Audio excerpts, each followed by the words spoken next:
ما در عرفه یکی از جشن‌های بزرگ ملی صاحب استقلالی کشور قرار داریم. از استقلال دولتی جمهوری تاجیکستان 34 سال سپری گردید و در طول 34 سال البته در میز تاریخ وقت زیاد نیست، اما در طول 34 سال صاحب استقلالی تاجیکستان و دستاوردهای نظررس نویل شد. بخصوص ما امروز تمام آبادکاری و بنیادکاری ها رو در همه شهر و ناحیه‌های کشور در تمام قوانین کشور می‌بینیم. بخصوص سیمای پایتخت عزیز همان شهر دوشنبه روز از روز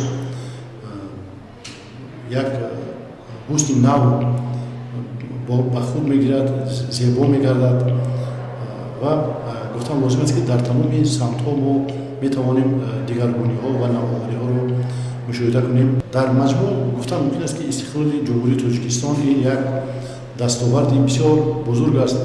مثلا در روزهای نزدیک ما شاهد آن بودیم که با ابتکار و تشبث پیشوای معظم ملت، یعنی کتاب تاجیکان برای تمام اهالی جمهوری تاجیکستان تقدیم کرده شد و این زمان تقسیمات کتاب دیگری که برای خودشناسی و خودآگاهی این مردم کمک می‌رساند، شاهنامه این زمان آماده گردیده برای تقسیم شدن، برای تقسیمات برای اهالی، یعنی آماده است.